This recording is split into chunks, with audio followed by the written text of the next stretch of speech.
All right, we're live. Live indeed. And here we are. Start of Act 8. Big act. Big arc. Yeah. Just getting the link out there.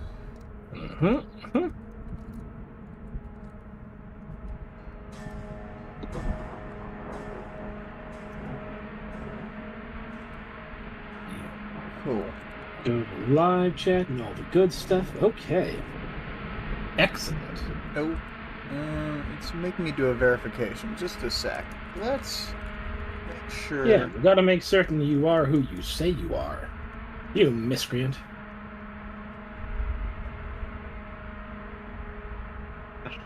I'd seen our little preview of it upside down last night. I hadn't really noticed Amy's expression.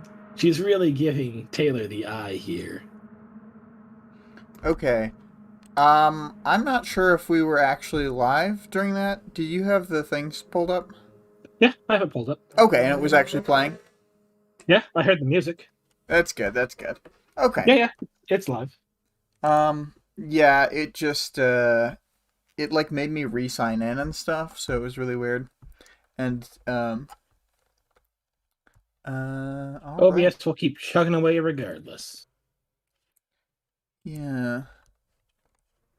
Well, let's see here. I guess I was also surprised that no one hath shown up, but I will start the speed draw so that there's something to see. Oh, cool. We get to see the research process, too. Yeah. Sort of.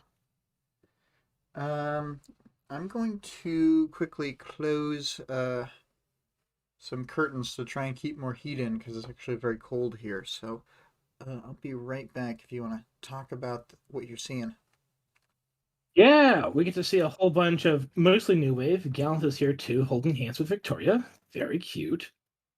But most importantly, front and center, we have Amy and Victoria here. Amy facing towards us, presumably Taylor and Tattletale coming in. And Amy doesn't like what she sees. Yeah. Yeah, look at that. I pitched this art. I wanted to have new wave here, and I pitched it to Vic by saying that this was an excuse to draw Amy. So, gotta know the right levers to pull, huh? Yeah, exactly. I guess I will just put up the audience participation reminder of discuss Taylor fighting alone in the upcoming battle. This is the first time she's been alone since Arc 1 in this kind of capacity. And then I'm not sure what the exact themes are, but there's like the water imagery and just like there's a lot of tension. I don't know that that's really a theme, but like well, I think it's part of the overall theme of escalation, because there's two sides to that, right? There's the side of Taylor pushing the limits and doing something bigger, and then there's the world pushing back on her. Mm-hmm. And Leviathan is not a direct result of her actions, but certainly it's a knock-on effect. You know, the ABB being disrupted, the Empire being disrupted, all this conflict rearing its head within the city has brought this monster to their doorstep. Mm-hmm. I think Dragon and Arms Master mentioned that conflict is one of the things that is an indicator of whether an Endbringer will show up or not. Right, yeah. And so Taylor's actions have somewhat indirectly, but still at least partially causally, made this occur. And this is a big increase in the scope of the dangers that she faces. Mm-hmm. Yeah. It's definitely like the most dangerous situation she's been in. Well, I mean, I guess that she was nearly crunched by Night and Fog, but this is like a situation where instead of being 5 of them, there's like over 100 of them all fighting the same guy and still getting crunched. So, well, and even more so, being crunched by Night and Fog would be a personal risk to her, right? It would affect Taylor herself. Yes. This is a threat that not just threatens Taylor, but threatens the entire city and everyone in it. All of her friends, her father, herself, absolutely everything is at risk here. Right. Yeah. Yeah. True. True. Um. So, definite escalation. Um. And yeah, unless you got anything else. I mean, there's all the water imagery, but that's just Leviathan's deal. When he's around, you get the water imagery. It's true. Just want Um. to ask if there's anyone here in the picture of New Wave you want to put out in particular as being favorites. Oh, I mean, uh, the thing is, I think I like New Wave better than a lot of other people because I like Ward so much. Uh, Okay. and the characters are kind of Well, expanded upon in flashbacks and things. So like even these scenes, like in Arc 8, mhm. are I think improved with the context of seeing them from the other like perspectives and stuff.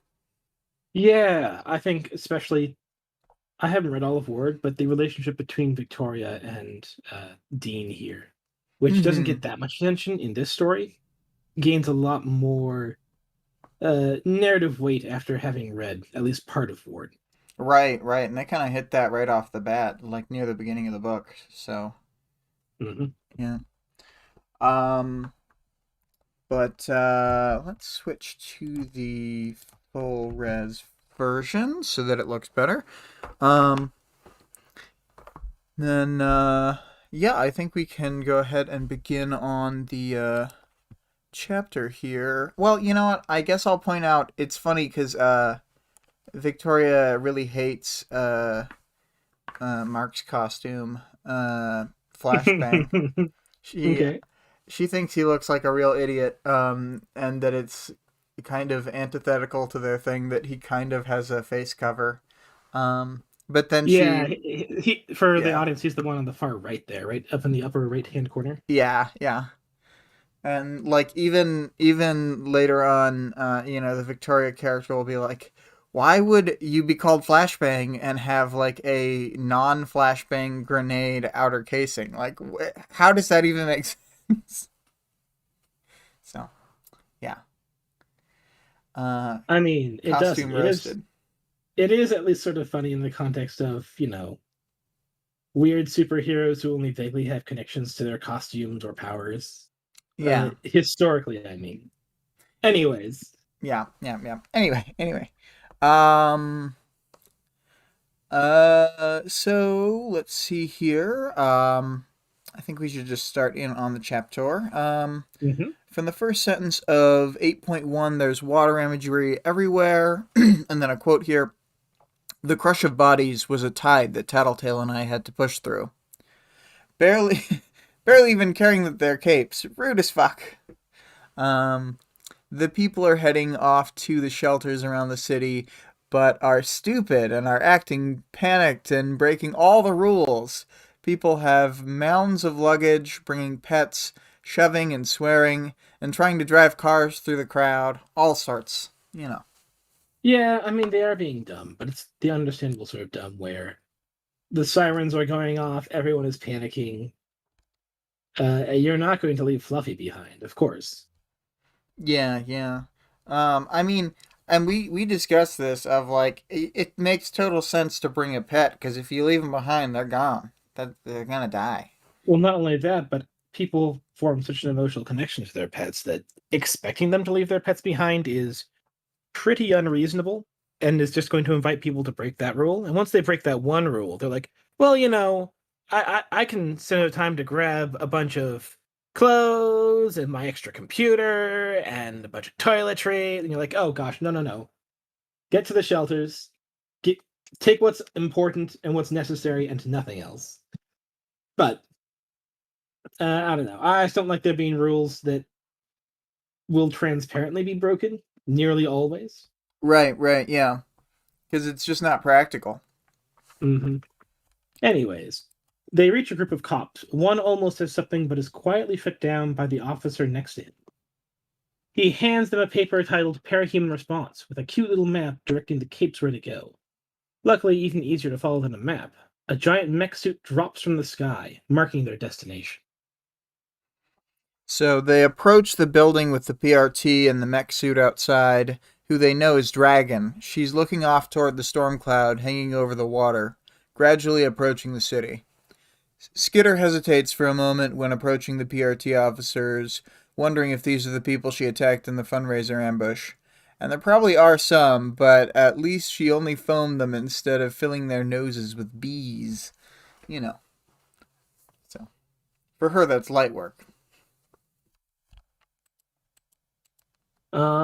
Yes. Luckily, there is a worthy distraction as a group of the most famous and sexiest heroes teleport into the location. Alexandria and her team. Skitter should really ask Alexandria to sign her lunchbox. Also, I pulled that little quote here where she says, her team, people I recognized but couldn't necessarily name, followed behind her in a loose formation. Taylor's like, all these cool people, I recognize them. I don't know who any of them are. Yeah. Hashtag not important. Yeah. The teleporter who brought in Alexandria and her crew pops out, then pops back in with a group of teenage capes, a group that she doesn't recognize.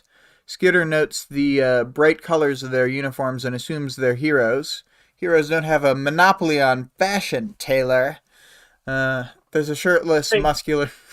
Sorry, go on. Go ahead and finish that, and I'll say my bit after. Oh, yeah. There's a shirtless, muscular metal boy among them. Taylor literally spends a whole paragraph describing how chiseled he is. First of all, weld? Hard, yes. Second of all, I think especially in the context of groups teleporting in, Endbringer fights draw not just national responses, but international responses. And we'll see later in the book that there are capes in other parts of the world that have very different social structures to the ones that are present in America. So, assuming that, like, hey, the brightly colored guys are probably heroes is maybe correct locally, but not correct globally. And this is the sort of thing where you might get some global superheroes showing up. Yeah.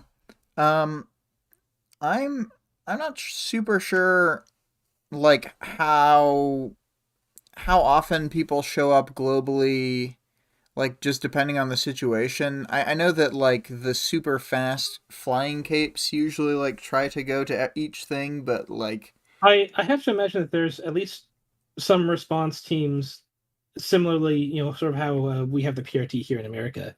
There's some organization in Europe. We know that, like the Kingsmen or whatever else. Yeah, I think There's that, some like, organization in Asia, not just counting the Young Bun, who doesn't usually show up, but there's other groups as well. Yeah. Like the Super Sentai. I was thinking, like, the suits would probably try and fly across the Atlantic to like join or whatever. But my whole thing is that I don't think a lot of them have like they don't have a Strider of their own to get them there, for example. And I mean, sure, but on the same note, I believe Strider's independent, isn't he? He's not actually like a protectorate fellow. It's so true. It feels like they'd want to contract him out to get the heaviest hitters wherever they need to be, as opposed to necessarily like, oh, go to, I don't know, Cheyenne and pick up whoever's there. If they aren't going to be super impactful to the fight relative to some heavy hitters from Europe, go to Europe and pick up those boys and bring them over here. Right. Yeah. I mean, that makes sense. It just, requires more cooperation and stuff between groups. Yeah, always tough. And hey there, Vale. Welcome in. Oh, yeah. Hey, Vale. But I mean, I agree with you on the whole. It would be better to just move in all the big guns. But part of, I guess, what I'm saying is that I think that the American capes, like the Triumvirate, try to go to all the Endbringer events that aren't, like, in a country that they're barred from entering, like the CUI. And they try to go everywhere, but, like, I think that's not as true for everyone, necessarily. That's fair. And I mean, the Triumvirate has access to certain abilities to move around the globe that are unavailable to necessarily other people, so... Right. Yeah. I get it. Also, welcome in 2 plus 4 times 5. Yeah. Hey guys. Uh. Can't believe 22 was late. Sheesh. Us not at all late people are shocked. Oh Val. All Um. right. All right. So yes, here we are. As Oh, I think I'm the next one, actually, oh unless you want to take it. no, go for it. Go for it. I forgot where we were at. Back and Yep. forth ways. As he passes Skitter, he claps her on the shoulder and gives her a classic white person smile. This is Nick saying that. I'm not entirely certain what she means, but we'll go on. Tattletale and Skitter follow their group into the building. The room was arrayed with folding chairs, large TVs, and plentiful windows to overlook the oncoming storm. Yep. Notable folks here are a portion of Empire 88, the Travelers, many teenage wards and Protectorate. I think like nearly all of Empire 88 is here. I don't think like Storm Tiger, who got shot in both legs, is here, but I think that Yeah, I think most they of call them. out the ones who aren't here, like Storm Tiger and Cricket aren't present. Right. Um, They were grievously injured for other reasons. uh, who could even know why that happened? Yeah. Um, but anyway, so many teenage wards and Protectorate from in and out of town, New Wave, Legend and Alexandria, a Christian team, and a couple of sponsored teams. When she sees Legend, she has a similar reaction to seeing the metal teen outside. She's just like, Yeah, oh, I noticed it in the audiobook as well, where she's like, "I spent a moment looking over his physique." yeah. She was checking him out hard. 2 plus 4 times 5 says white person. He's more of a man of steel, in my own opinion. Ha ha! Yeah.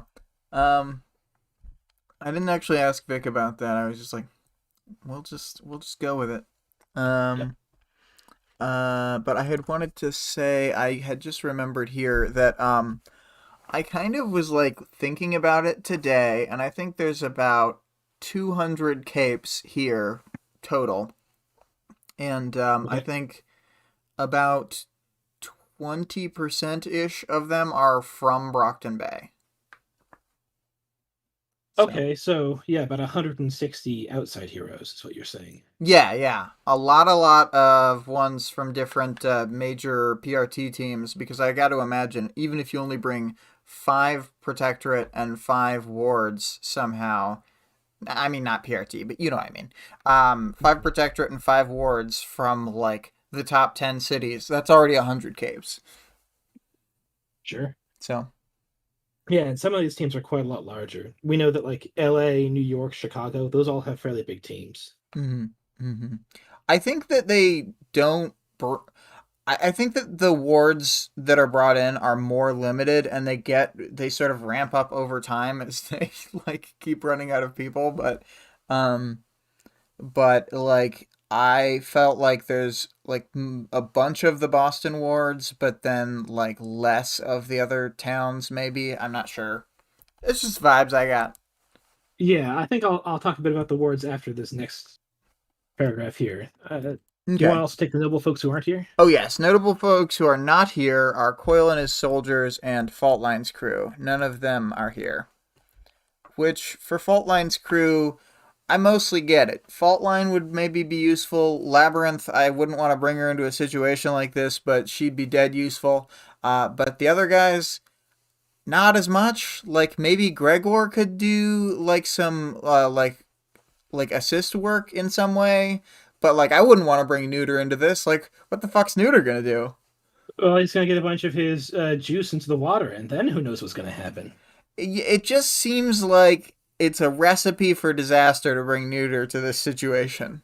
And No, no, it'll be fine. he also would get murked by a different lizard. So we got to keep him away from that other lizard. Okay, fine. Yeah. Anyways, Skinner thinks to herself that skipping this fight as a local hero, quote, would be unforgivable to the public. You know, despite many of them being kids, teenagers. Speaking of whom, most of the teenagers are clustered together, including a bunch of the wards and the younger members of New Wave. Mm-hmm. Um. And yeah, it's just one of those things where wards are offered the choice typically of whether to participate in the Endbringer fights. But as Skitter mentions here, like if you're a local hero and you don't, well, people are going to start saying things about you behind their hands, giving you Yeah. sidelong glances. Yeah, yeah. I mean, it's part of the culture. Not to say that it's good, but it sort of makes sense where it comes from. It Yeah. feels very organic. Like once details like this about the world definitely make it feel very just kind of like realer. You know what I mean? Uh-huh. Yeah, it's not fair and it's not good, but it's understandable, Yeah. which is very realistic. Yeah, and So look in the to chat. yeah, So go chat, on. yeah, jump in. I was gonna say the same thing. Jump in the chat. Yeah, Vale says Taylor is such an amazing, unreliable narrator.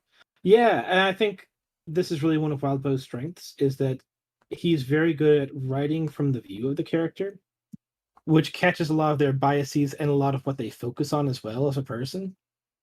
Mm-hmm. It's harder to tell just having read one book of his. So if you just read Worm, you might not pick up on it so much. But especially once you read Pact and Twig and Ward as well, you really get to notice that he spends a lot of time and thought on where the words are going, what the character is spending time thinking about.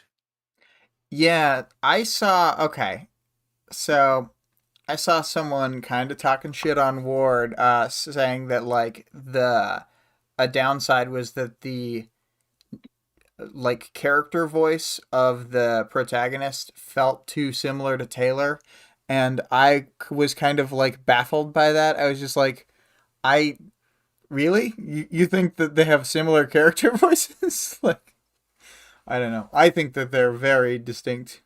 Mm-hmm. So, um, but let's see here. Where are we? Well, I also want to mention 2 Oh plus 4 yeah, times 5's comment that Nier makes it a party, which is 100% true. It'll make the fight against Leviathan far more exciting. yeah. I mean, everybody would be having a good time against Leviathan at that point. Um, two. Yeah, and you never know. Maybe he'll become a party lizard afterwards. Oh my god. Um, what if Leviathan just like hung out with people and like he just chilled, bro? Um, that's what would happen if Neuter showed up. Um, I'm sure nothing Yeah, he bad just would wants to happen. hang. He does occasionally get the munchies, but you can just feed him some cattle or whatever. Yeah, yeah. Probably It's fine. probably takes a lot, but Well. Vale says was agreeing with me. Ward character voice is similar to Taylor? No, it's utter complete opposite. Yes, thank you. Um and then 2 plus 4 times 5 had said they're both analytical, I guess, but otherwise, heck no. Yeah, like the way they view the world is very different. Um, Hmm. but where are we? So is it that one that I have? Yeah, okay. So did you have another thing to say, or should I just start that right there? Nope, go for it. Taylor is shook to see Armsmaster having a conversation with Legend. She's like, "Whoa, that guy I hate is talking to a celebrity." Um, Taylor looks around trying to spot the third member of the Big Three and finds Eidolon behind one of the TV sets, staring out the window. Skitter recognizes that Eidolon is top dog and is somewhat awestruck. Yeah, she's pretty awestruck by a bunch of the folks here. Well, to be fair, they are pretty impressive. Yeah. Skitter skims over some other heroes she recognizes. I glance past Mirrodin from Chicago with his brown burlap robe and wooden staff. Chevalier in gleaming silver and gold armor, carrying his cannon blade. Wow, what nerds. Also Bastion, who got caught being racist and now has to deal with Kaiser giving him googly eyes. Mm-hmm. Mm-hmm. So next Taylor notes a girl dressed like an old-fashioned doll who she knows as Parian. Parian is a rogue, a parahuman who uses their powers for business or entertainment, who is currently a fashion student. She nervously is trying to get out of a conversation with a pseudo-child, so said by the chapter, named Bambina. An out-of-town ward with a massive crossbow rescues Perian from Bambina and ushers her over to talk with Shadowstalker, who is clearly unimpressed with the new arrival. Greg said, by the way, I love that Taylor recognizes Bambina, but not most of Alexandria's team. Yeah. Yeah, she's like, ah, yeah, I recognize that cruise missile of a kid.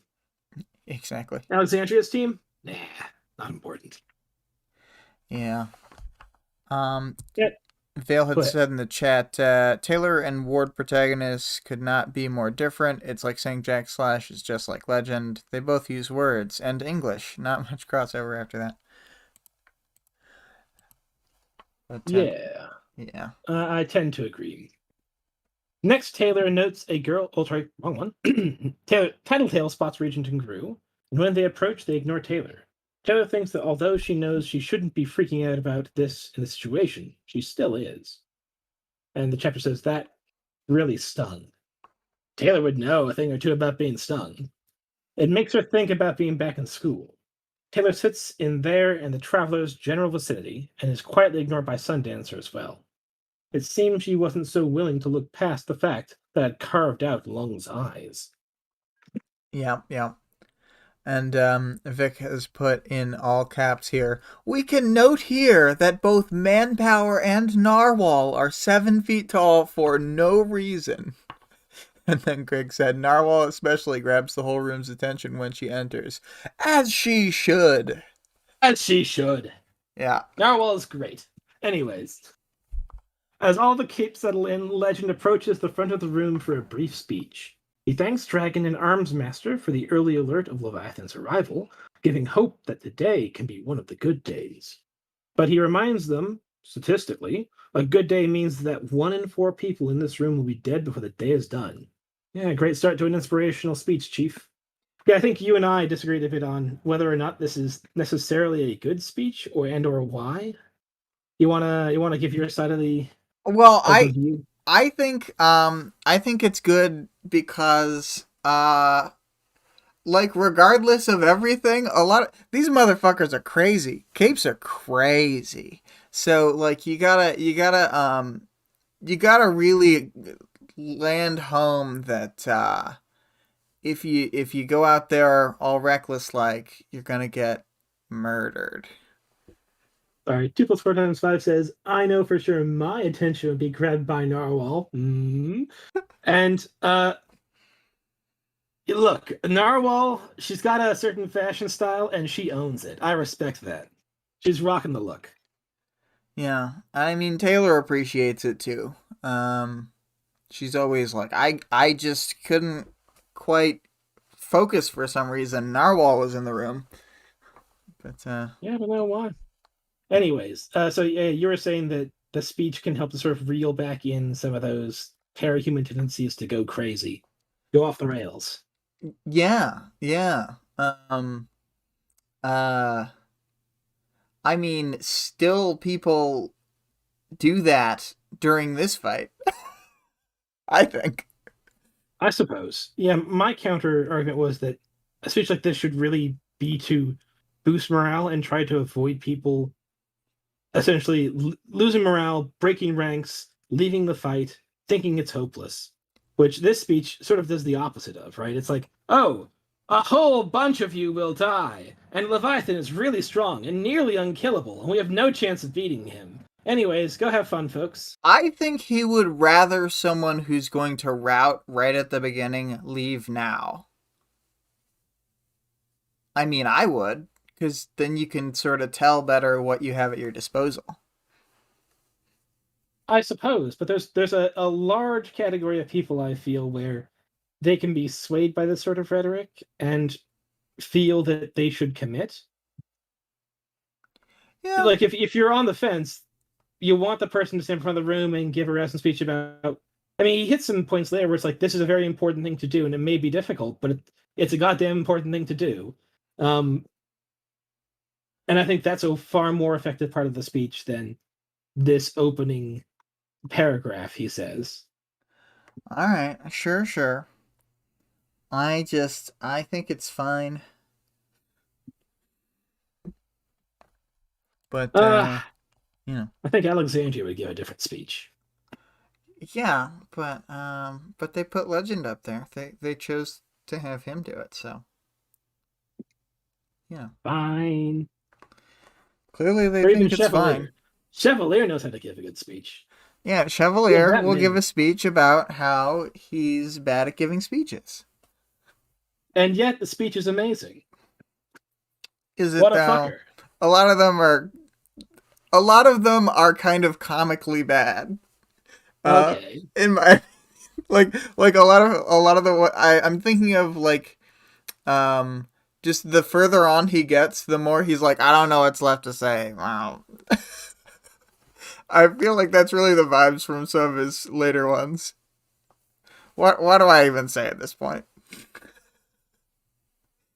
We'll Vale, get to those when we get to those, I think. yeah, Vale says Armsmaster would give the same exact speech, but for some reason half the room would actually quit and go home. um, Oh. Yeah, and 2 plus 4 times 5 says, but Alexandria is a what? world-renowned World-renowned thinker. thinker. Yeah, that's what we were all thinking. So let's see here. I think this is a really good chapter to start the arc. I think, like as was identified with all the we've got Ward stuff and we've got Worm as well.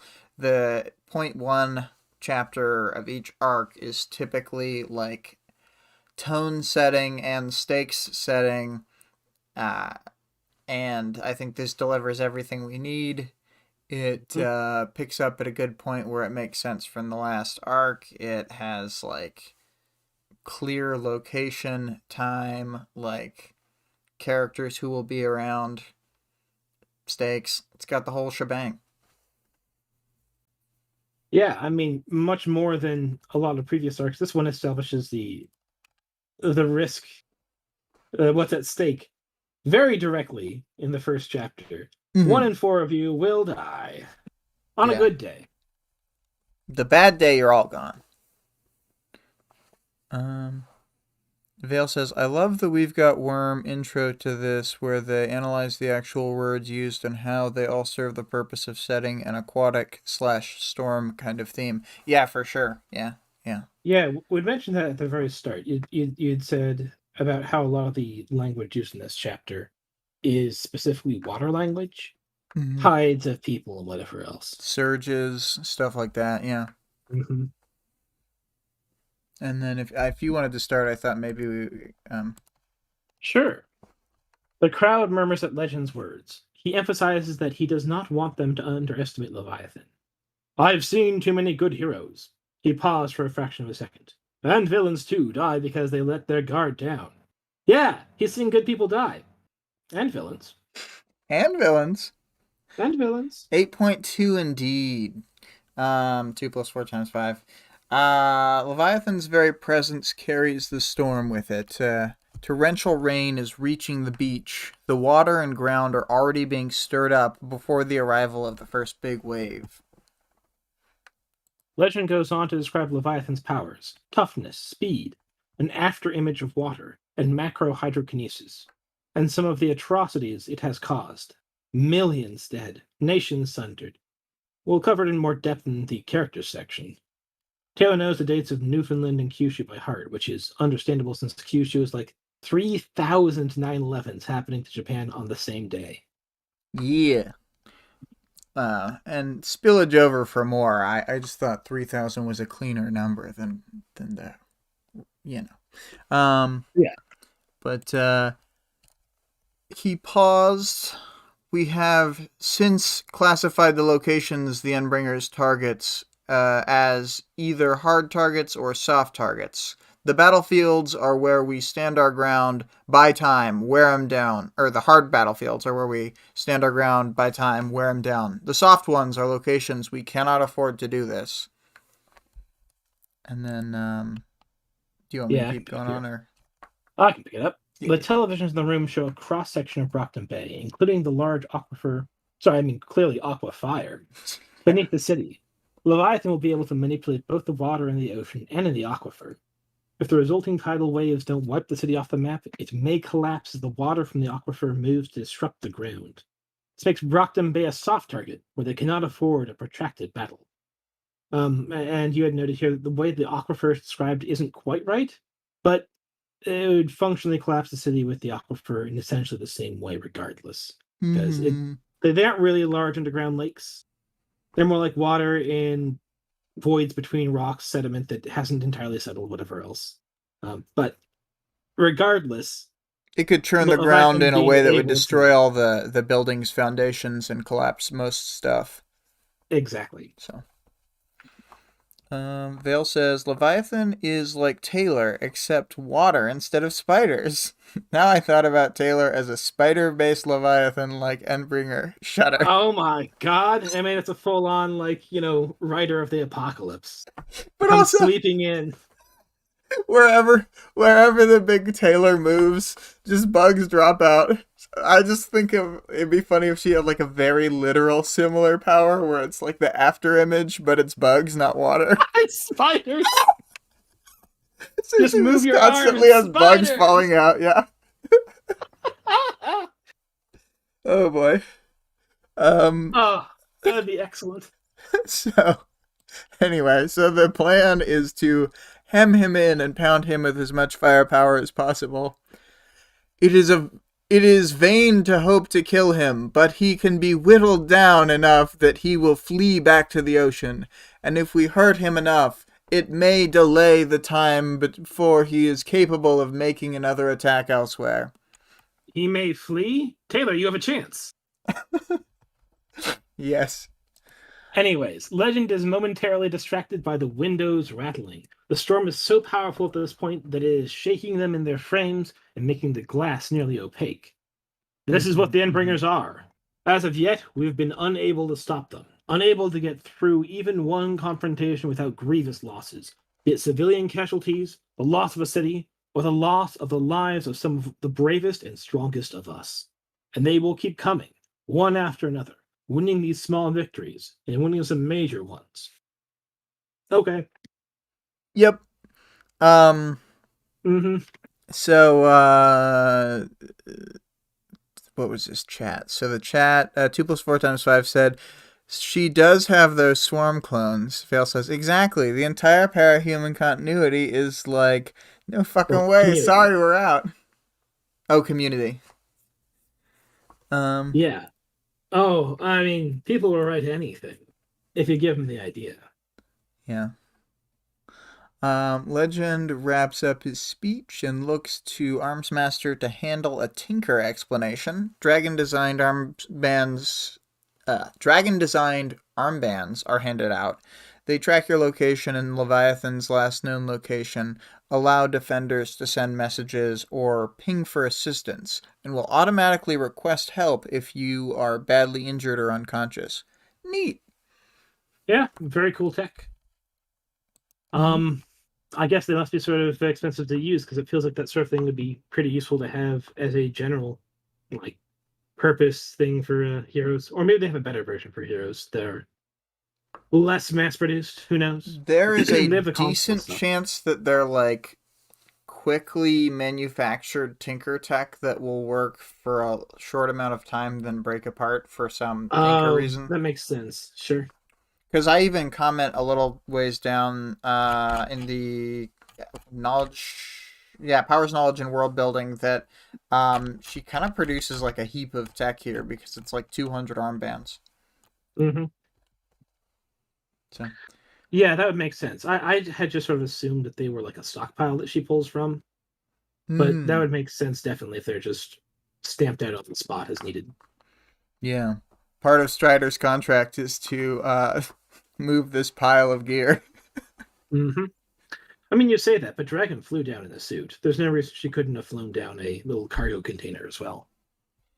It's possible. I thought she takes one of her fastest units to get there as soon as possible. I guess. Yeah, I hadn't really... I think she's relatively close to here, isn't she? I thought she was out of BC. Oh, maybe. So, anyway. Quite possible. Anyways.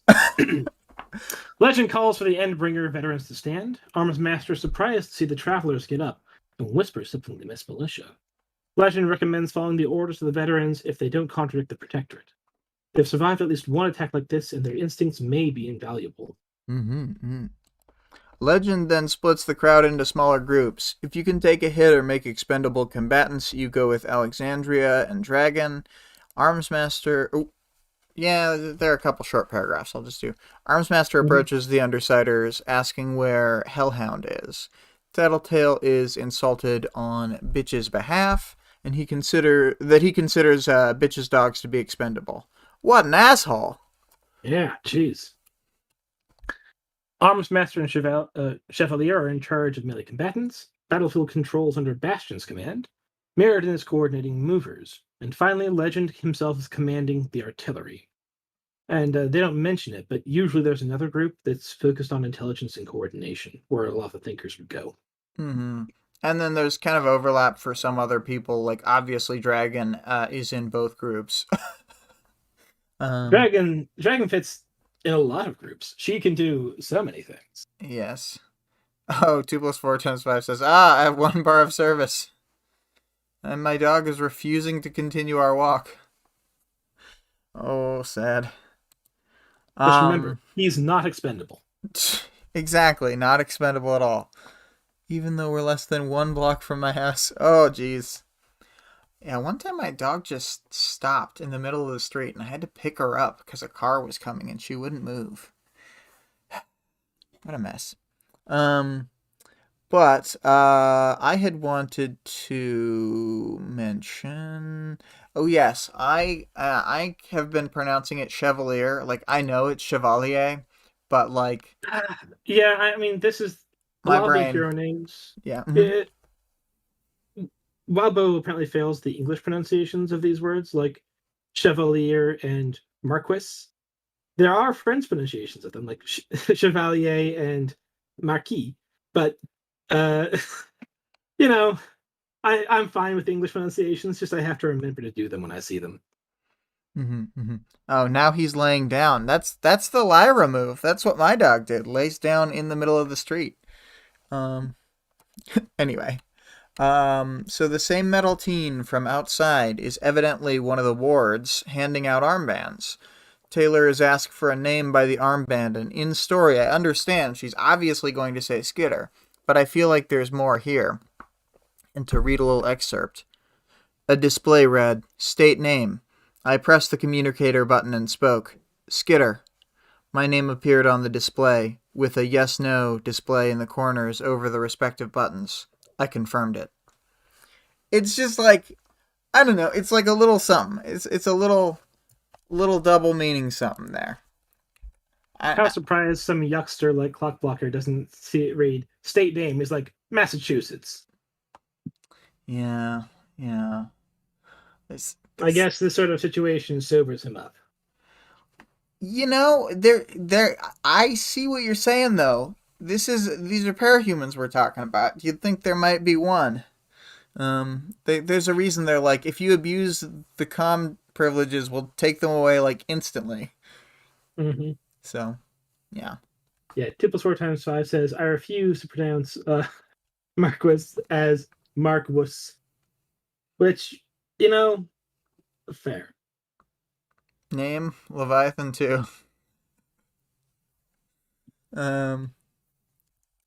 Alright, so I think we're here. Yeah, Skitter contemplates which group she should join, but is interrupted as Bastion shouts. His team moves, putting up layers of force fields that aren't enough to take the hit. Oh, look at that art. Bam. Yeah. It's getting wet and wild in here. Yeah.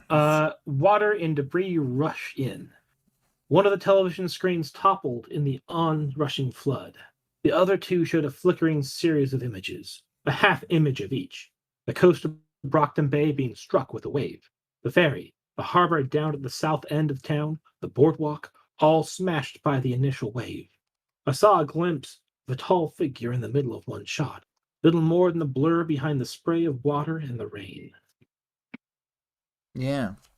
So legend shouts for Strider, who teleports the group out of the collapsing building and into the shallow river in rain so dense that it feels like a waterfall, except it's not a river. It's a street covered in water from the tidal wave.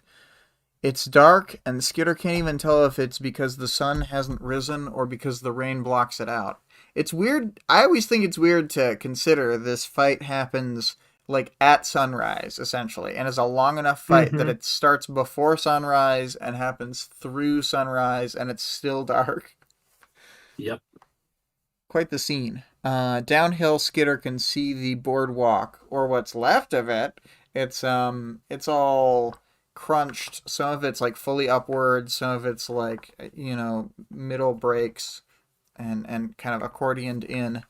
Um, he was there too. I could see his silhouette through the rain and the spraying water that was the tidal wave's aftermath, much as I had on the television set. Yeah. Leviathan is uncanny, inhuman, monstrous. Get ready! Legend howled the words. It was hard to say whether Leviathan heard the command or if Legend had spotted some tell, but Leviathan dropped to all fours at the same time Legend gave the command. With Legend's cry still ringing in the air, Leviathan moved. He was fast. Fast enough that his clawed hands and feet didn't touch the road beneath the water. After the initial push, his forward momentum was enough to let him run on the water's surface. Fast enough that before I could finish drawing in a breath, to scream or shout something or gasp in horror, he was already in the middle of us, blood and water spraying where he collided with the lines of assembled capes, and the armbands were beginning to announce the hopelessly injured and deceased. And then you had also said here, damn. Damn! Yeah. Oh no. Oh, Um, your private photos here? Nope.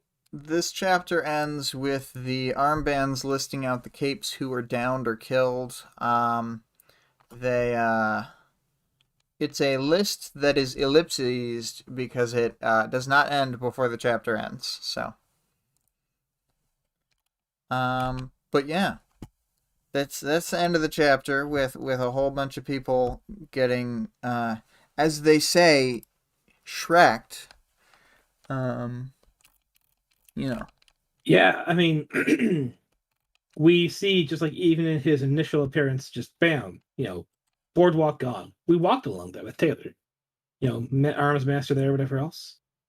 Uh, the docks got hit. It's like a whole big chunk of the city that we remember is just crushed in the initial moments, Mm-hmm. and then so are a bunch of the people who have come to defend the city. Right, yeah. I mean, it's so quick. He can just run at them, not even really like doing specific attacks, just like charge through where they're standing and like kill off people right away. Plus 4 times 5 says, "Oh no, Leviathan has moved from fish to fishing." Yeah, he sends you a bunch of texts about hot endbringers in your area. It keeps working. um so I think this chapter, yeah, it's just like a really great intro to the fight. Because like once it starts, it's so fast. But and it gives context to him.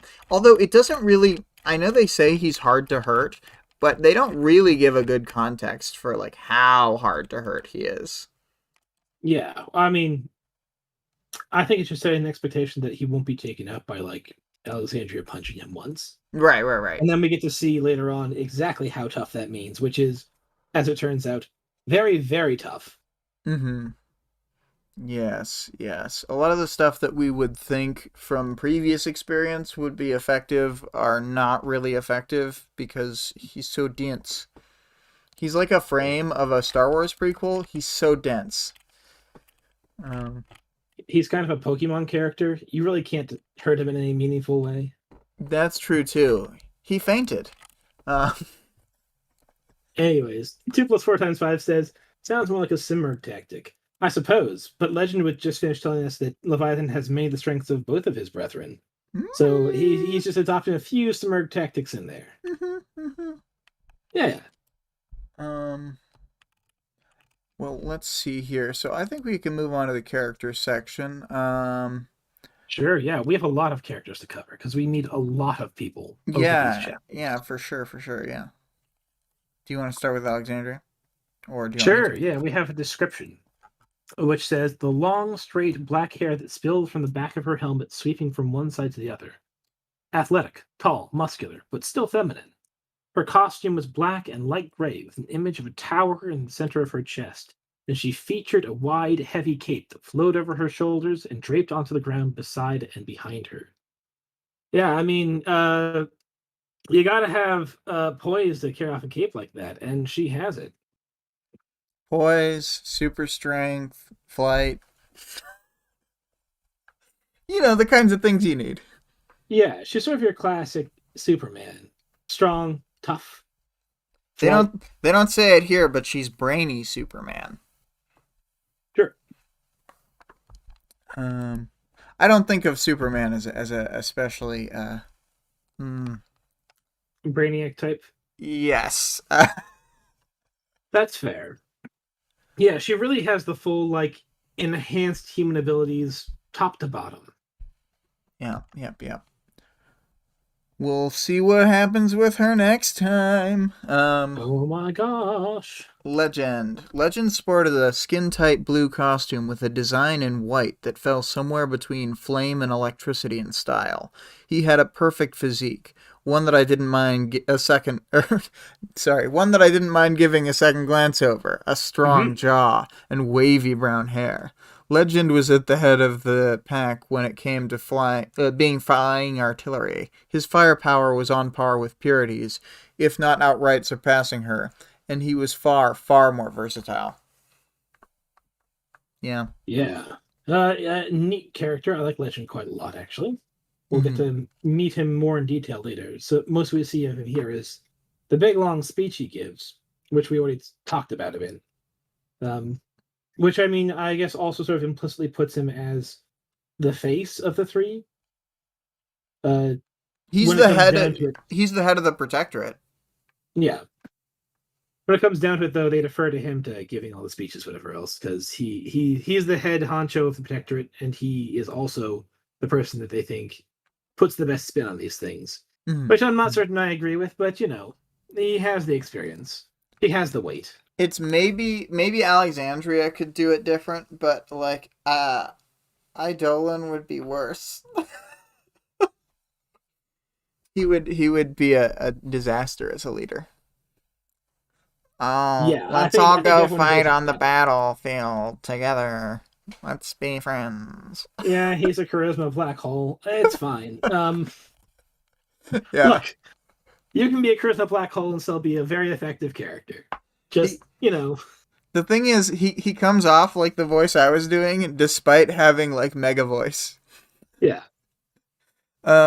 Okay, so 2 plus 4 times 5 says Legend plus Alexandria plus Eidolon equals 1.5 Supermans. Okay. Yeah, because Alexandria has most of sort of like the base powers that people think of, and then Legend has some of the other things. Like Superman does have eye beams he can use, although you know not really emphasized in most of the modern stuff. Yep, Legend also has the speed. You're correct, and Eidolon has yes, as you say, he has a bunch of those random BS powers. Yeah, like the Um, super breath where he can breathe ice breath on stuff. All those crazy powers that like are hard to remember because it's like he does it once. yeah, I mean, I could see why they kept adding those powers because his base package is kind of it doesn't excite the imagination very much. Yeah, Um, so they're like, what can we give him? Oh yeah, he can breathe ice or something. yeah. Um, gosh, which just makes him feel more BS overall.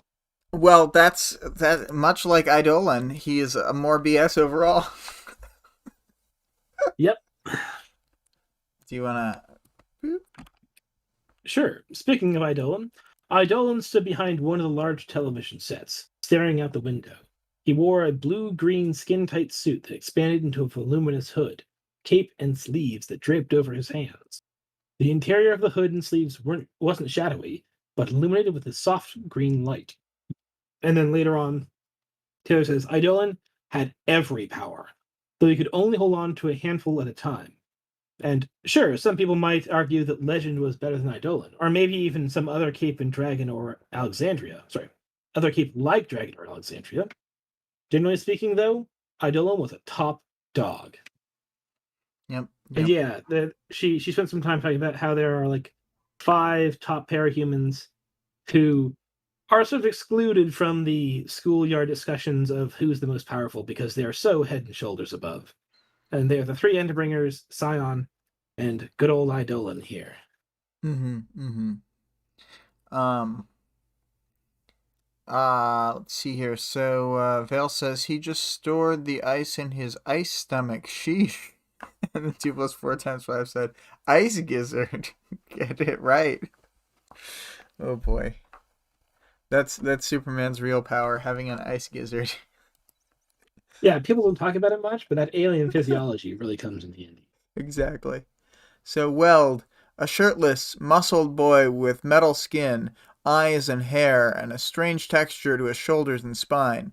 Among other things, I noticed the tines of a fork sticking out near his neck, and what might have been the wires of a chain-link fence half melted into his opposite shoulder. But where that strange, half-melted texture didn't cover him, the metal body was exceedingly detailed and refined. His skin was dusky, dark gray metal with the slightest of swirls of lighter metals in it, and his Adonis musculature was perfectly etched out in the metal, with silver lines tracing his muscle definition like veins of metal in raw ore. His eyes, too, were silver, and 2 lines ran from the corners of them down his cheekbones and to the sides of his jaw. He clapped one heavy hand down on my shoulder as he passed me and offered me a tight smile. It I seemed think we you mean were... a white smile? Yes, a tight smile. Um, it seemed we were allies, at least for the time being. Yeah. Um, Well, we don't get to see that much of him in this chapter besides him drawing Taylor's eye for this whole paragraph. She's like, ooh, the muscles. Hmm. But mm, he seems relatively pleasant. A lot of the folks in the room are sort of giving Taylor the stink eye, whereas he's willing to give her a chance, despite her being a weird bug girl. give her a chance, give her an armband. This guy's doing all sorts of things. Anyway, so I'm good Yep. to move on to New Wave. The kids from New Wave were near the wards. Glory Girl, Panacea, Laser Dream, and Shielder. But they weren't really joining in with the conversation the wards were having. I could see Glory Girl and Gallant standing together. She was holding his hand. Panacea was sitting backwards on a chair just beside where Glory Girl stood, her arms folded over the chair back, chin resting on her wrists. She glared at the 2 of us, but the look was mainly directed at Tattletale. Near Panacea, the adults of New Wave had pulled the folding chairs into a rough circle so they could sit while they talked in a bit of a huddle. Yeah, got the whole clan here. yeah. We Well, got lasers. We got shields. We got shields and lasers. We got flashbangs that aren't flashbangs. we've got a guy with electricity powers who's only vaguely on theme. We got a lady with electricity weapons who's only vaguely on theme. Look, you gotta break the rule to make the rule. Exactly.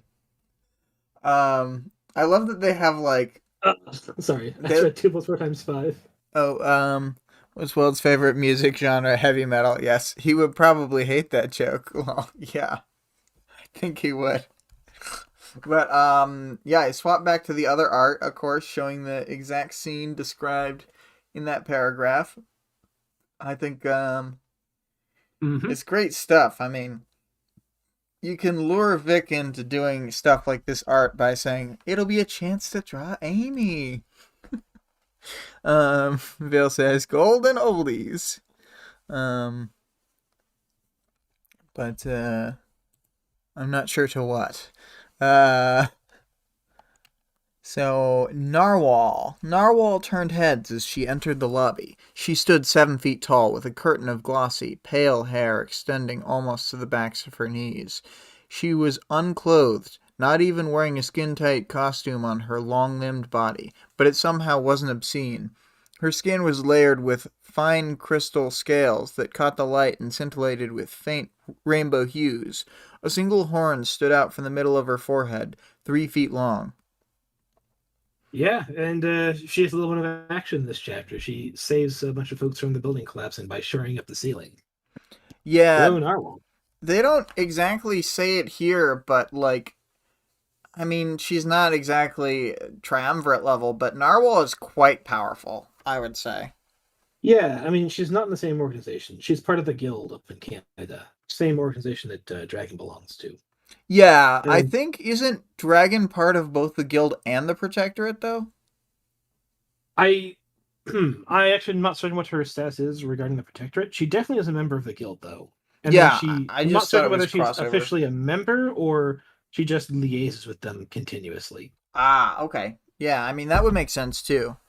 Um, because she's not like on a Protectorate team, so yeah, that actually makes sense. Um,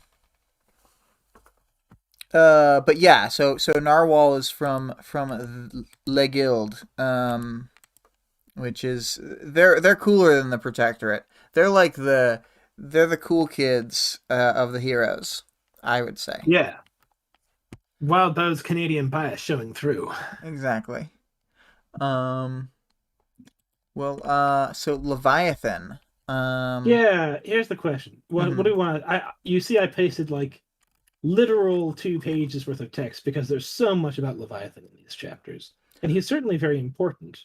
But I want to know like whether we should tackle this more as a like talking about how they talk about him or read a few select bits first or You know what I think is we could just read the how you have them chunked into 3 chunks. We can read the 3 chunks and then between each one talk about like just whatever we think of. Boom. okay. I say we also swap off on paragraphs since these are also pretty long too. Mm-hmm. But I can take this first one. We think of Leviathan as the middle child. He was the second of three to arrive. He is not the physical powerhouse Behemoth is, nor the cunning manipulator the Simurgh so often proves to be. That said, I would advise you to think of him as having many of the strengths of both siblings at once. He can send phishing emails and you won't even know. You have seen the Exactly. videos on television and the internet. You know what he is physically capable of. I want to be clear that despite the image he might convey, he is not stupid, and he can display a level of cunning and tactics that can and will catch you off guard. Man, they really are talking about him like he's a scammer. He's gonna show you a level of cunning and tactics that catches you off guard. Um.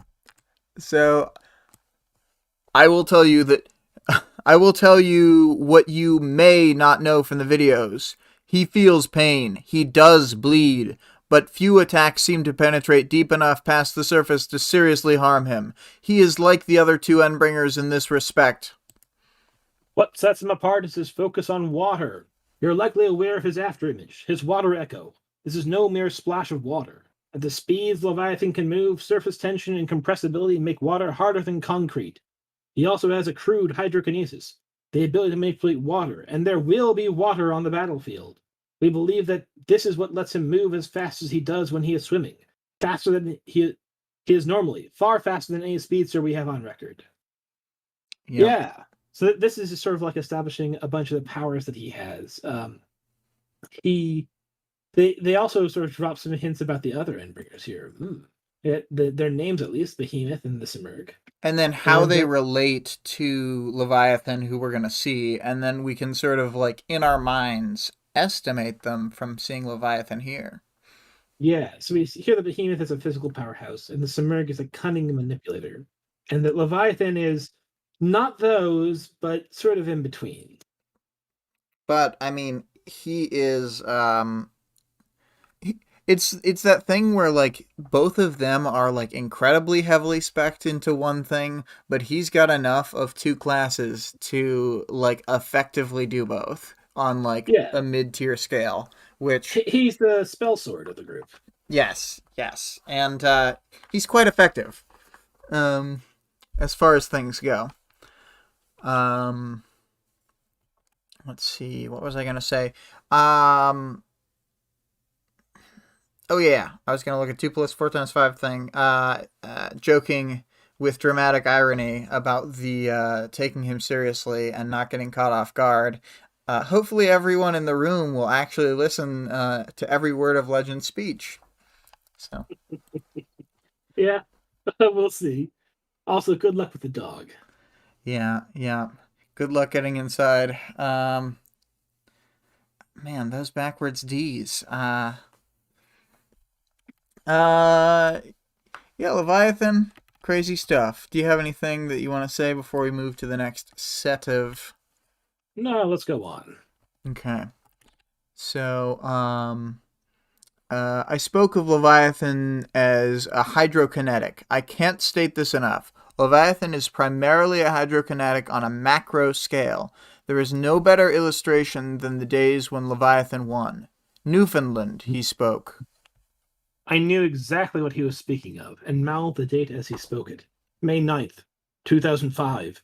Nearly 500,000 dead. The Canadian island simply gone, after the shelf of land holding it up cracked in the face of what we now understand were incredible pressures beneath the water level. Kyushu, the night of November 2nd and the morning of the 3rd, 1999. His 6th appearance. 9.5 million killed when the region was swamped with tidal waves from every direction while Leviathan disrupted prearranged evacuation attempts. Nearly 3 million evacuees rendered homeless, a nation sundered. Yeah, and this is the last of his powers that didn't get mentioned above, the macro hydrokinesis. That we can see it, even before a tidal wave hits. Because he's got the storm coming in. And it's not just a little storm. This is torrential rain. Like buckets and buckets of waterfall level of rain just coming down everywhere. Which just means the battlefield, oh, everything's wet. He basically ends up having a shaker power from this. Mm-hmm.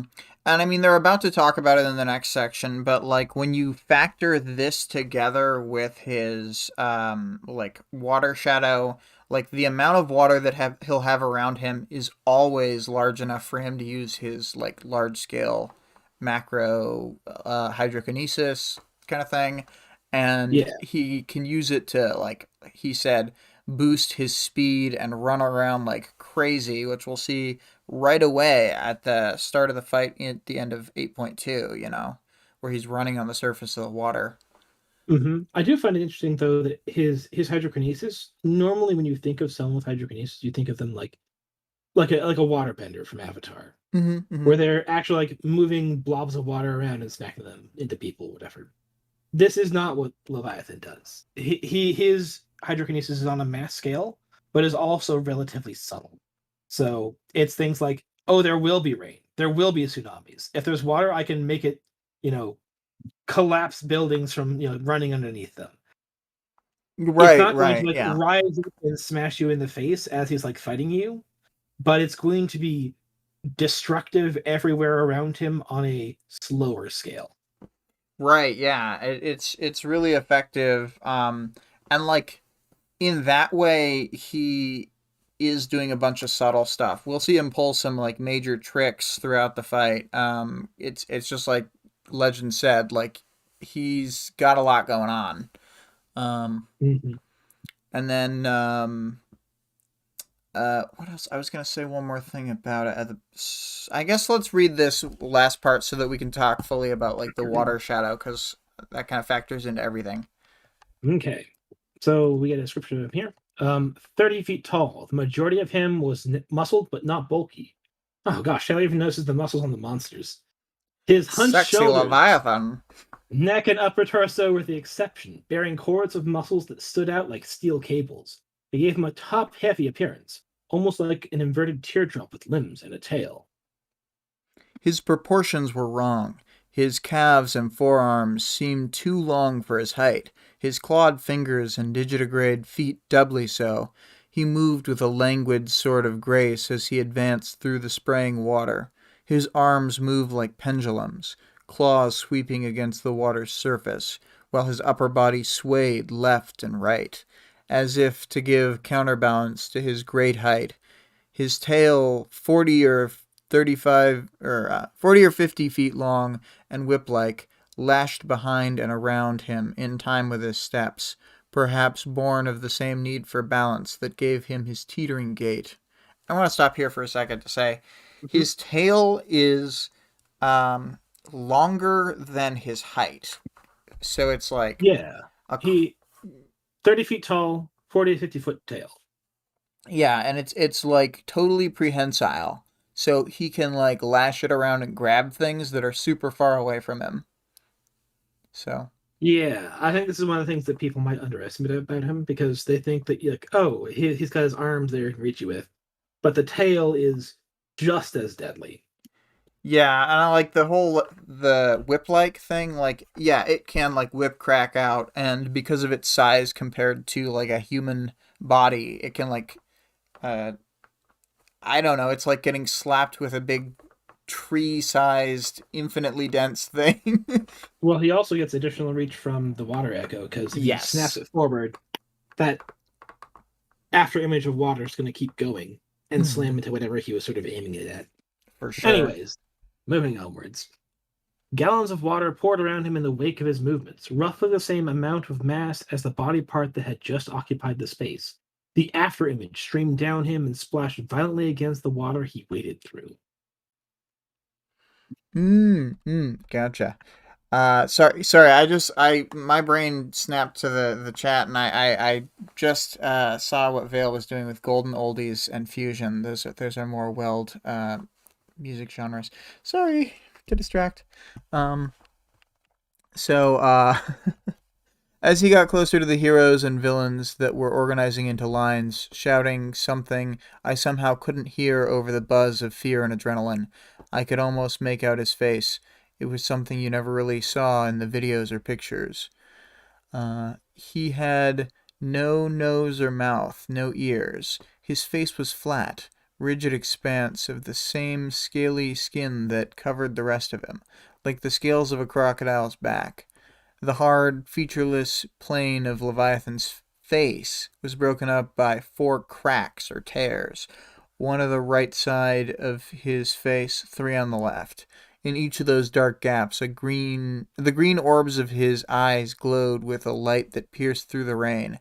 His head moved faster than the rest of him, twitching from one angle to the next, like someone's eyeball might flicker left, right, up, and down, taking us all in, uncannily out of time with the rest of his body. He's watching you. Mm-hmm. This guy's a fucking freak, bro. The way he's moving around. But he does have the muscles. Yeah. Look. Taylor has to admit how hot he is. His sexily muscled form, his lizard-like form. He came swaying towards me sexily. His head was bobbing around. I could tell his eyes weren't focused on me. Taylor was already wet. Oh no! 2 plus 4 times 5 says, anyone seen Cyberpunk Edge Runners? I have not. Remember I haven't Faraday? either. I've heard it's good though. Is it like a film or a television program? I believe it's a series, yeah? Oh no, Greg, there are additional uh you know, Leviathan scams going on. Gosh, this Leviathan is very persistent. Yeah. Get out of here. 10-episode anime on Netflix. So remember Faraday, the rich guy with 4 eyes, 3 of which are on the right side of his face. Well, I can imagine. I actually always thought that, and he probably doesn't, but I thought of Leviathan as sort of resembling, what is it, Sachiel or whatever, the first angel from, or not the first, the third angel from Evangelion, who's in the first episode. Because he's got like a weird teardrop shaped body with like swingy, weird, flappy arms, and he's got like a weird bird mask face thing. Yeah, just give him a big long tail. But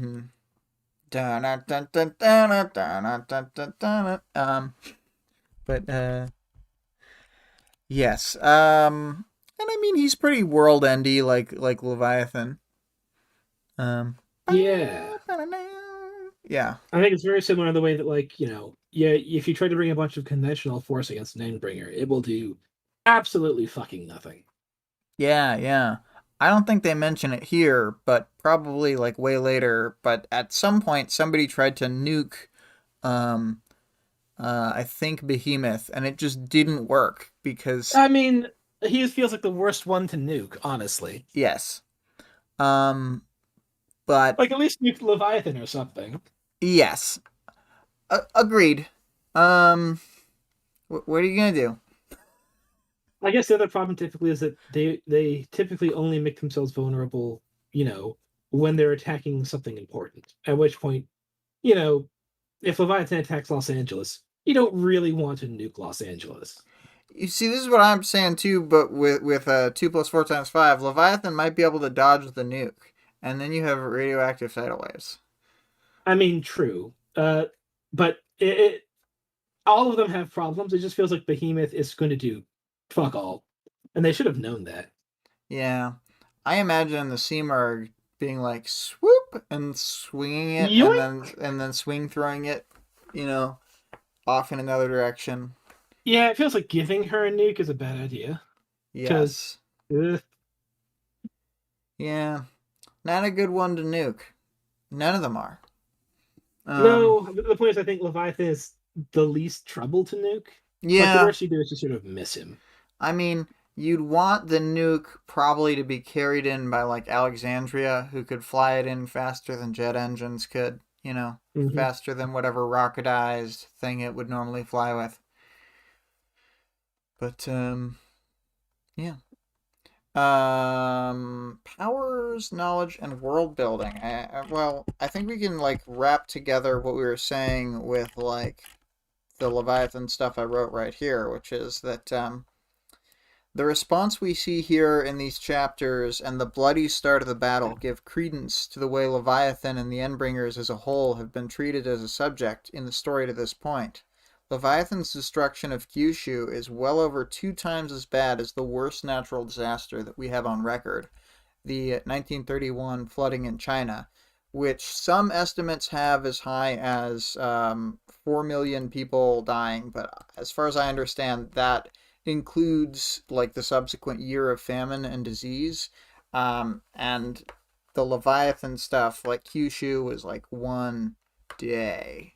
Yeah, they mentioned that besides the 9.5 million he killed that specific day, there were another 3 million refugees. So you can just imagine the knock-on effects. Well, right, and I actually think that amount of refugees sounds kind of low in a way because in the flooding in China, despite that death toll like being up to 4 million, they think that up to 53 million people were displaced.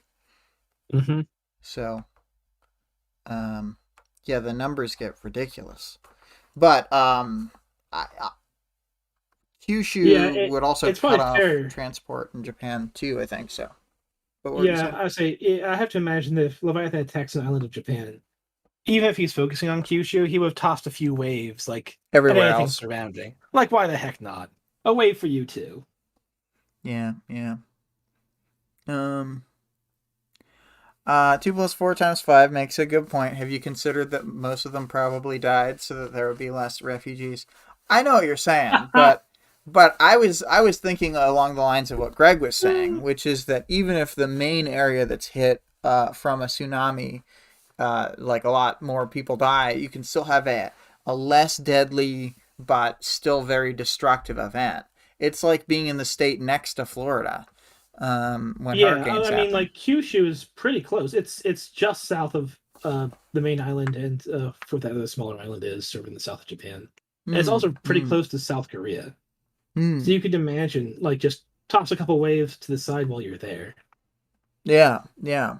And I mean, even a normal tsunami with no evil lizard will still uh, destroy your whole city. Yeah. So, um, I think they just it's probably just one of those things where it wasn't quite considered like how like from a like Wildbow's writing standpoint, like how many people would be Hmm. like knock on effect. Because it kind of, I was surprised when I read the numbers and I was like, wow, that number is a lot bigger than the other number. So like the Yeah, well, I 53 mean, mil. even the current population of Kyushu is around 12 million. So I guess it makes sense that that'd be around the number. It'd be 9.5 million and another 3 million refugees. Right. I If you, mean, and that could just be the way that it's reported from the standpoint of Kyushu, but then the other regions, oh yeah, cause. you mean like yeah, look at the islands. Shikoku's the other island right next to it, and Honshu's the main island.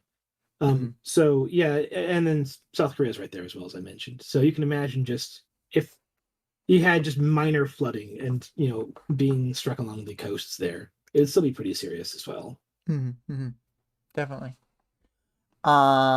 And then, oh yeah, something I was gonna say about his powers, with the water echo is that like he can he can do even actions like swiping an arm in a direction, so he doesn't even need to like focus his tail. He can have it doing something else, and he swipes an arm and basically throws out a little wall of water that if you have a standard human body, like a power like Taylor's, for example, or Tattletale's, or Clockblocker, then you will just get killed by like the swipe of the arm.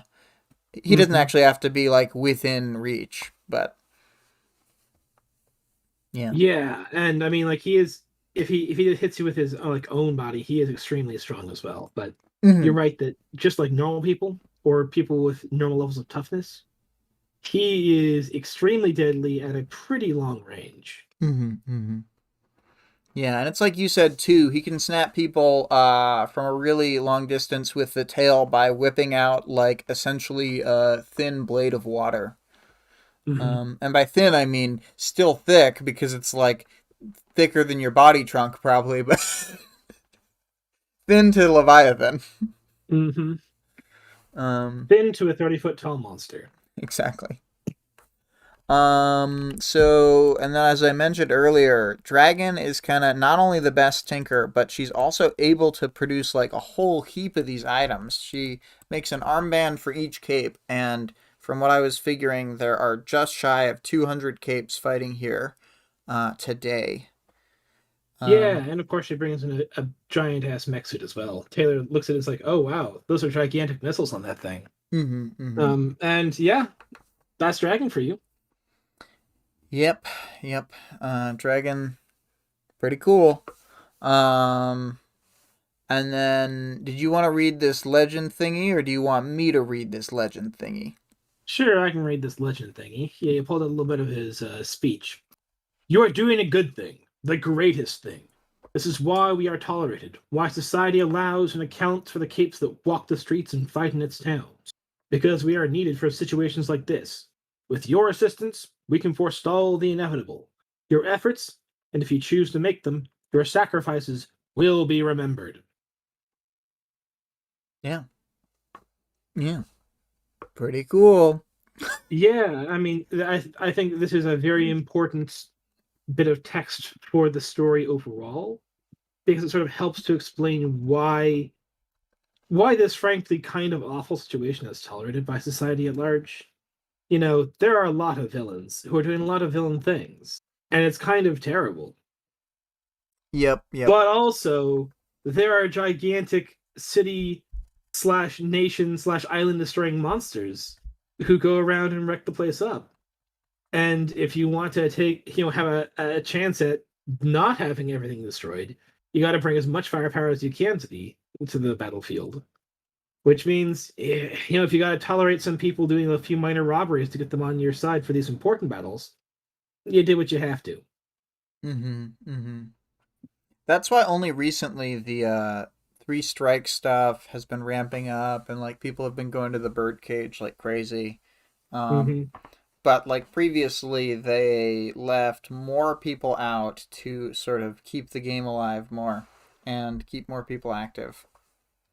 Um, Yeah, and importantly, yeah. this is sort of also the reason why like that Capes and Robbers stuff that Tattletale was talking about is actually pretty real because they don't want to kill people. Like they don't want to. murderize Lung, because Lung is actually pretty effective if they could ever get him to go to an Endbringer fight again. Oh my Um, god. Yeah. but you know, Yeah. Yeah. Sometimes you need a real bastard around. Like, I mean, if I could have Gavel plus Usher fight oh yeah, Behemoth, I would do it. hit him with the hammer. Yeah, exactly. And that's why you don't want to lock up all of the people, because like sometimes they're really powerful and it'd be really useful if you can just convince them to fight the Emperor. Yeah, but on the other hand, I can understand why they are like, yeah, these people are completely intractable and need to just be tossed in a hole. Mm-hmm. Yeah. Because a few of those parahumans are pretty fucking despicable. Oh yeah, yeah, yeah, for sure. I'm not arguing that. I'm just saying that some of their powers are pretty lit. Sure. So you can use these media demons to anyway. Gotta form some sort of squad. We'll go out and fight the Endbringers to the death. Some sort of suicide squad. No, wait, no, wait. Oh no, but then the movie's gonna be terrible. Um Oh gosh. so the audience participation prompt was to talk about Taylor fighting alone in the upcoming battle. This is the first time she's been alone since Arc 1 in this kind of way. And Vale had said, this is the same way she handles everything. First, she looks at the social interactions and determines she's excluded, so isolates. Second, she looks at what she can do, what she wants to do, and what she should do, and evaluates an appropriate role for herself. She compartmentalizes horror and terror and just performs each task one at a time in succession. She shows up as exactly who she is, for better or worse. Yeah, I don't think that's true. Although I think that my thoughts on this were along similar lines, but I wanted to sort of emphasize how Taylor, when she was alone at the start of the story, was doing some pretty self-destructive things. Very risky behavior. Um, going out alone in costume, attacking Lung, who she knows is a heavy hitter, and then expecting to get away with it. So it feels like if you're reading the story for the first time and you see that she is now as alone as she was at the start of the story, you might feel a bit of trepidation at what sort of things that she'd be willing to do here now that she feels so alone again. Yeah, yeah. That's pretty similar to my thoughts. I don't have much to add to that. I just agree with you. But I guess anything else about that? I would say it feels worse that she's alone again, because before she didn't have people at all, and now that's like more like something that's been taken away from her by circumstances. Ah, you're right, yeah. Although, I mean, arguably at the start, it's a bit further away, but I think that she had also felt like Emma had been taken away from her. You're right. That's true. Vale says if she pepper sprayed Leviathan, it would have been so funny. It probably would have been about as effective too. Yeah, Uh, similar levels. She could, you know, um, you use the tools that you have at hand. she pulls out her baton. Ha Caca. Um, yeah. So I think that's it for that, and then the next chapter is gonna be the Lisa interlude ha! 8. It says interlude 8 bonus, and I just don't want to get it like incorrect and have people read the other one. They're both, I think, on the table of contents listed as 8.x, but this is, you'll know if you're in the right one, because the other one is not Lisa. Yes, this is the first one that in the Worm table of contents is listed just after 8.8. Yes, and if you're reading the chapters in sequential order with the next chapter button, it does fall between 8.2 and 8.3, so that's why we're putting Mm-hmm. it there. Um, uh, it's the interlude for a character with the letter A in their name. Yes. Oh no, Fail, not that. Anyway. So for this one, I wanted to.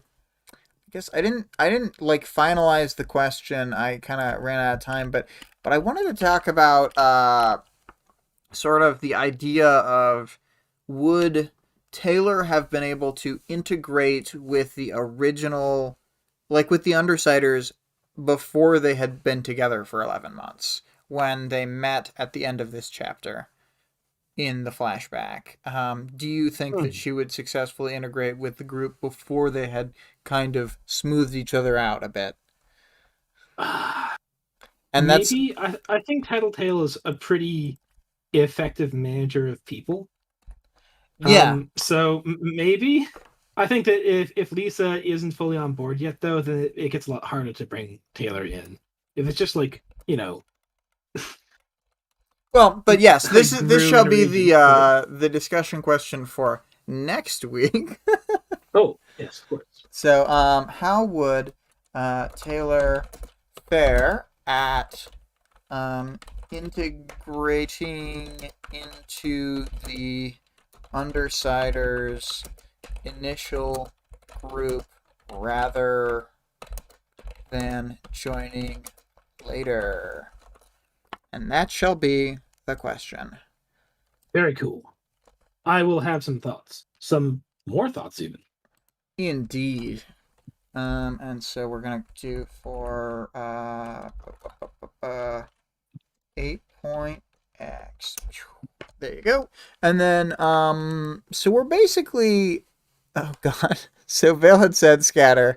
2 + 4 × 5 said you could probably just say Taylor and not scatter. Then Vale said poop tinker AU. And I suppose scatter could be the poop tinker AU.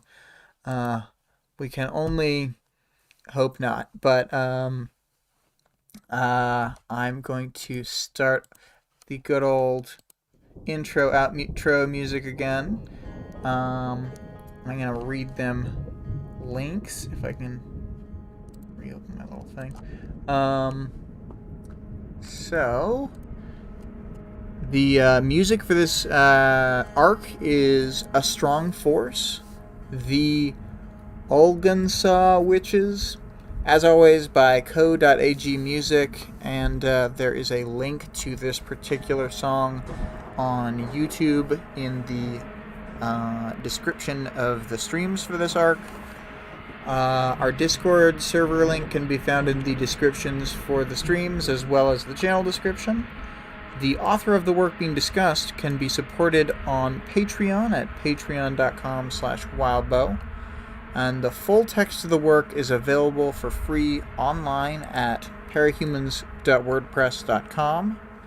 And the fan-made audiobook, which we listen to before each episode in our Discord, the entire work is available for free at audioworm.rain-online.org. And Greg, any final thoughts before I end it? Oh, thank you again for having me on. As always, lots of fun. Yes, thank And you for thank being you. here, and thank the chat. Thank you, Vale. 2 + 4 × 5. Anyone else watching quietly? Thanks, guys. Yep. Have a nice week, everybody.